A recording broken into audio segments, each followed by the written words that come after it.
नमस्कार, स्वागत है आपका नादी विशेष में। मैं हूं आपके साथ पारुल। आज बात करेंगे जनप्रतिनिधियों की अनदेखी की। जी हां, आज प्रदेश अध्यक्ष राकेश सिंह के साथ 16 महापौर यानी मध्य प्रदेश के 16 महापौर पहुंचे और मुलाकात की और उन्होंने कहा है कि अराजकता फैलाई जा रही है, लोकतंत्र की हत्या की जा रही है और भी तमाम तरह की बात है। तो उसी को लेकर आज हम बात करने वाले हैं अनादि विशेष में।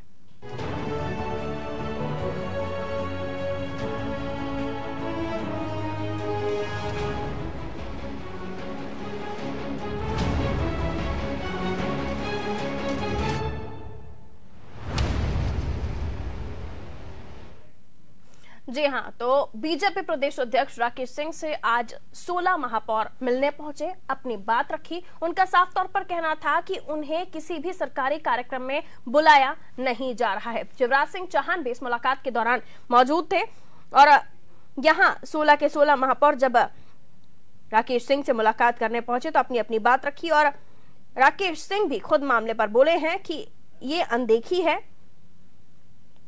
उन्होंने कहा है प्रदेश में अराजकता का माहौल है, चुने हुए जनप्रतिनिधियों को दरकिनार करने की कोशिश की जा रही है। 15 सालों में हमने जनप्रतिनिधियों को जनप्रतिनिधि ही माना, अब चुन चुनकर बीजेपी के जनप्रतिनिधियों को शासकीय कार्यक्रमों से दूर रखा जा रहा है। आपको बता दें, इससे पहले भी एक कार्यक्रम में महापौर आलोक शर्मा की नाराजगी सामने आई थी। क्या कुछ बोले हैं राकेश सिंह, सुनिए। और साथ ही शिवराज सिंह चौहान ने भी इस मामले में अपनी बात रखी है। आज प्रदेश भर के महापौर यहाँ इकट्ठा इसलिए हो रहे हैं कि प्रदेश की सरकार चुने हुए महापौरों के संवैधानिक अधिकारों का हनन कर रही है। चुने हुए महापौरों को हटाने की साजिश की जा रही है, उनको अपमानित करने का प्रयास किया जा रहा है। हर जगह ऐसी घटनाएं हो रही। भोपाल में ही हमारे महापौर आलोक शर्मा जी को पहले कहा कि स्वागत भाषण देंगे, बाद में कहा कि आभार प्रदर्शन करेंगे, फिर वो भी काट दिया। ये चुने हुए प्रतिनिधियों का अपमान है, उनके संवैधानिक अधिकारों को कुचला जा रहा है, उनको गलत तरीके से हटाने की साजिश की जा रही है।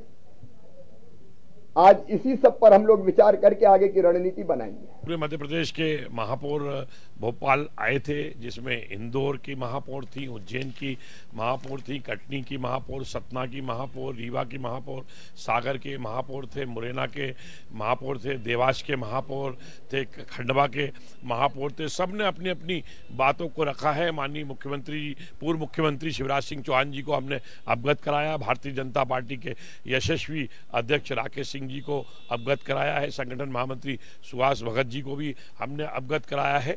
आगे आने वाले दिनों में, क्योंकि अभी हम लोग ये चाह रहे थे कि भोपाल में 1 मार्च को धरना हो, परंतु भारतीय जनता पार्टी की राष्ट्रीय परिषद ने हमारे कई कार्यक्रम घोषित किए हैं, तो अब हमारा जो धरने का कार्यक्रम है वह हम 6 मार्च के बाद करेंगे और 1 मार्च को पूरे मध्य प्रदेश की 16 नगर निगमों में सभी महापौर पत्रकार वार्ता लेके जनता को बतलाएंगे कि किस प्रकार से उनके विकास के कार्यों को कांग्रेस की सरकार रोक रही है, उसमें राजनीति कर रही है पूरे मध्य प्रदेश। तो आलोक शर्मा साफ तौर पर कहते हुए नजर आए हैं कि किस तरह से अनदेखी की जा रही है जनप्रतिनिधियों की, और इसी को लेकर कहा भी है कि अब सरकार को घेरने की तैयारी कर रही है बीजेपी। उन्होंने कहा कि हम जनप्रतिनिधियों को जनप्रतिनिधि ही मानते थे, लेकिन अब बीजेपी को चुन चुनकर शासकीय कार्यक्रमों से दूर रखा जा रहा है जो बीजेपी के जनप्रतिनिधि हैं। और इसी को लेकर तमाम महापौर पहुंचे थे। बीजेपी के चुनिंदा करीब 16 महापौर पहुंचे थे, जिन्होंने राकेश सिंह से मुलाकात की। शिवराज सिंह चौहान भी मौजूद थे, सुहास भगत के सामने भी अपनी बात रखी है। ये तस्वीरें भी देख लीजिए, ये युवा स्वाभिमान योजना के समय की तस्वीरें हैं, जब आलोक शर्मा को मंच पर बुलाया गया था, लेकिन उनकी नाराजगी यहां पर दिखाई दी थी। कहा यह जा रहा था कि उन्हें बोलने के लिए मौका नहीं दिया गया, जिसकी वजह से वो नाराज हुए और मंच से उतरकर चले गए।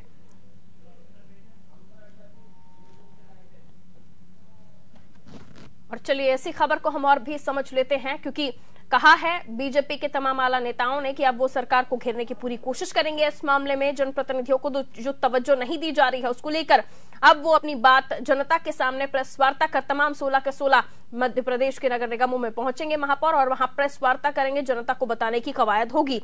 रुक कर लेते हैं न्यूज रूम का, जहां से मेरे सहयोगी अंकुर हमारे साथ जुड़े हुए हैं। अंकुर, जिस तरह के प्रयास यहाँ बीजेपी अब करने की सोच रही है कि वो 16 के 16 नगर निगमों में पहुंचेंगे जो महापौर उनके हैं और वो प्रेस वार्ता करेंगे, जनता को बताएंगे कि किस तरह से जनप्रतिनिधियों की अनदेखी की जा रही है, सरकारी कार्यक्रमों से बीजेपी के महापौर को दूर रखा जा रहा है और इसकी बानगी हम पहले स्वाभिमान योजना कार्यक्रम में देख चुके हैं। जी बिल्कुल, मैं आपको बता दूं पिछले 15 सालों से भाजपा का राज था, अधिकांश जगह भाजपा के ही महापौर थे। ऐसे में अब जब कांग्रेस सरकार में आ गई तो निश्चित तौर पर कांग्रेस चाहेगी कि सरकार जब उनकी है, मंत्री उनके हैं, तो जो भी महापौर में कार्यक्रम हो रहे हैं वो उन कार्यक्रमों में सहभागिता सबसे ज्यादा से ज्यादा कांग्रेस की रही। वहीं उनका ये कहना है कि भाजपा के लोगों को महापौर हो चाहे पार्षद उनको बुलाया जाता है, अगर उनको लगता है कि उनकी उपेक्षा की जा रही तो वो जैसा ठीक समझे, क्योंकि राज्य सरकार पैसा देती है, राज्य सरकार अपने हिसाब से पूरे कार्यक्रम करवाना चाहेगी। अभी तक देखने में आया था कि जो कांग्रेस के जो पार्षद थे, जब तक भाजपा का राज था, कांग्रेस के जो 22 या 28 पार्षद भोपाल में जो थे उनके वार्डों में काम नहीं हुआ था। पिछले 15 सालों में उनके वार्डों की हमेशा उपेक्षा की गई थी, लेकिन जैसे ही कांग्रेस की सरकार बनी तो सबसे पहले जो काम हो रहे हैं कांग्रेस के जो पार्षद हैं उनके वार्डों में हो रहे हैं। निश्चित तौर पर अब ऐसे में इनको लग रहा है कि उनकी उपेक्षा की जा रही है और इसी को लेकर आज 16 के 16 नगर निगमों के महापौर एकजुट हुए, यहाँ पर भोपाल पहुंचे। भोपाल में महापौर आलोक शर्मा की अगुवाई में उन्होंने शिवराज सिंह चौहान से बात की, उनको अपनी पूरी समस्या बताई कि किस तरह से उनकी उपेक्षा की जा रही है। उसके बाद राकेश सिंह से बात की और राकेश सिंह के साथ बैठ के पूरी रणनीति तैयार की गई है कि किस तरह से अब जो उनकी उपेक्षा उनके महापौरों की हो रही है, उनके पार्षदों की हो रही है, तो उनको राज्य सरकार को किस तरह से घेरा जाए, नगरीय प्रशासन विभाग को किस तरह से घेरा जाए। बिल्कुल, तो साफ है किस तरह से घेरा जाए इसकी रणनीति अब बना रही है बीजेपी। लेकिन एक कितना सही है, क्योंकि सरकार में जो लोग हैं, क्या जो पार्टी सरकार से जा चुकी है उनकी अनदेखी होगी? आपने भी बताया कि जो पार्षद अब तक काम नहीं कर पा रहे थे अपने क्षेत्र में, अब वो काम करने लगे हैं जो कांग्रेस के पार्षद हैं। यानी आप अगर सत्ता में है तो आप दूसरी पार्टी के पार्षद या उनके जनप्रतिनिधियों को नहीं तवज्जो देंगे, चाहे वो बीजेपी हो चाहे कांग्रेस की। ये कहाँ का लोकतंत्र है? जी बिल्कुल, मैं आपको बताऊं, जैसा बोया जाता है वैसा ही काटा जाता है। महापौर आलोक शर्मा ने जब उनकी सरकार थी तो कांग्रेस के जो पार्षद हैं उनके वार्डों की उपेक्षा की गई, उनके वार्डों में काम जो होना चाहिए वो नहीं हो पाए। तो अब कह सकते हैं कांग्रेस भी उसका एक तरह से बदला ले रही है, चाहे महापौर की उपेक्षा हो चाहे पार्षदों की उपेक्षा हो। उपेक्षा कांग्रेस के द्वारा ही की जा रही हो। ऐसे में देखने में अभी आया था कि महापौर एक कार्यक्रम को छोड़ के चले गए। कई सारे ऐसे कार्यक्रम भी होते हैं कि अगर भाजपा का पार्षद है तो उसे बताया भी नहीं जाता, बुलाया भी नहीं जाता। महापौर को भी कई कार्यक्रमों में नहीं बुलाया जाता है। जिस तरह से सबसे पहला काम जो मध्य प्रदेश का हुआ था सरकार बनने के बाद, वो कोटरा सुल्तानाबाद में मोनू सक्सेना जो है पार्षद कांग्रेस के, उनके में हुआ था। 2 मंत्री गए थे, पीसी शर्मा गए थे, जयवर्धन सिंह गए थे, लेकिन भाजपा की ओर से किसी को भी नहीं बुलाया गया था, ना तो महापौर का वो बुलाया गया था। निश्चित तौर पर कांग्रेस का ये कहना है कि जैसा बोया था वो वैसा ही काटा जाएगा। पहले हमारे पार्षदों की उपेक्षा की तो अब हम उसका कह सकते हैं कि हम उनकी उपेक्षा करेंगे, ऐसा उनका मानना है। चलिए, लेकिन ये क्योंकि किसी तरह का कोई बयान आधिकारिक नहीं आया है तो उस पर हम ज्यादा जोर देना नहीं चाहेंगे। लेकिन जिस तरह की घेरने की रणनीति इनकी बनी है, 16 नगर निगमों में महापौर वहां के आए थे, आज मीटिंग हुई है, तो ये मीटिंग क्या वाकई नाराजगी है या लोकसभा में घेरने की सरकार को तैयारी है?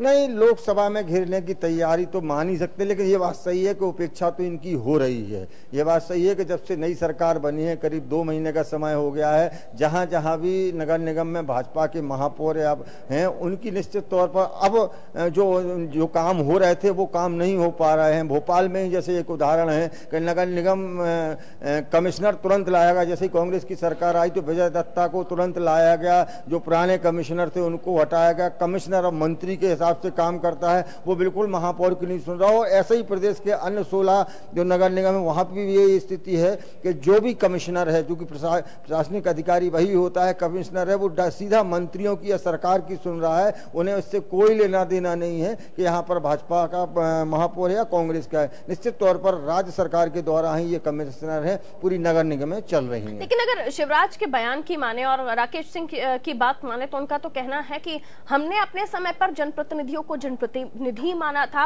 अराजकता फैल रही है, लोकतंत्र की बात वो कर रहे हैं कि लोकतंत्र भी खतरे में है। ऐसी स्थिति में उनका साफ तौर पर यही कहना है कि अब जनप्रतिनिधियों के सम्मान में सड़कों पर बीजेपी उतरने की तैयारी में है।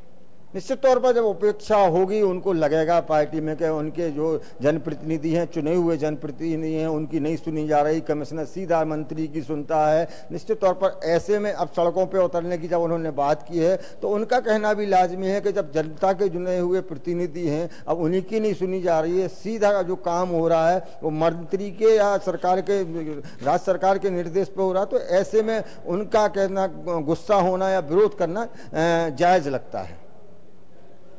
साफ है आज जो बैठक चली है जिसमें महापौर आए थे, मौजूद हुए थे, उन्होंने अपनी परेशानियां भी रखी होंगी और जिस तरह से कहा यह भी जाता है कि आप आए तो जाहिर सी बात है, जब घर का मुखिया अपने परिवार के बारे में नहीं सोचेगा तो किसी और के बारे में क्या सोचेगा। पहले परिवार के बारे में सोचता है, उसके बाद दूसरों के बारे में सोचता। तो यही कुछ स्थिति मध्य प्रदेश में फिर से बनने लगी है। जब बीजेपी थी तो अपने परिवार के बारे में, यानी दूसरे जो उनके नेता हैं, जनप्रतिनिधि हैं, पार्टी से बिलोंग करते हैं, उनके बारे में ज्यादा सोचती थी। अब कांग्रेस आई है तो जाहिर सी बात है पहले अपने बारे में सोचेंगे, उसके बाद दूसरों के बारे में सोचेंगे। अब चाहे वो पार्षद हो, चाहे वो महापौर हो, ऐसी स्थिति में ठगी तो जनता ही जा रही है। ऐसे में जनता का क्या कसूर, वो जिसको चुनती है इसीलिए चुनती है कि शायद उन्हें उसके बदले में विकास मिलेगा। लेकिन यहाँ तो राजनीति में ही जनता पिस रही है। अंकुर, आवाज पहुंच रही है? जी बिल्कुल, आपने जैसा कहा कि जनता ही पिछले, निश्चित तौर पर जो काम होना चाहिए, जनता विकास चाहती है। वो चाहती है कि उनके वो जहाँ रहते हैं, जिस वार्ड में वो रहते हैं, जिस वहाँ पर विकास हो, साफ सफाई रहे, पानी की उचित व्यवस्था हो, स्ट्रीट लाइट मिले, और भी जो नगर निगम व्यवस्थाएं कर सकता है वो व्यवस्थाएं करे। ऐसे में जब ये पार्टी बंदी होने लगेगी और काम नहीं हो पाएंगे, चाहे वो भाजपा के पार्षद के वार्ड में जैसे काम कम हो रहे हैं, अब कांग्रेस में जाना हो रहा है, या पहले कांग्रेस के वार्डों में काम कम होते, तो निश्चित तौर पर इसमें नुकसान तो जनता का ही है। ऐसे में अब सामंजस्य बिठाना बहुत जरूरी है कि जो पार्षद हैं वो किसी भी दल के हों, लेकिन जनता को पहले देखना चाहिए कि निश्चित तौर पर जो विकास कार्य है वो समान रूप से सभी वार्डों में चले, चाहे वहां से कोई भी हो। चलिए, बहुत शुक्रिया अंकुर तमाम जानकारी देने के लिए।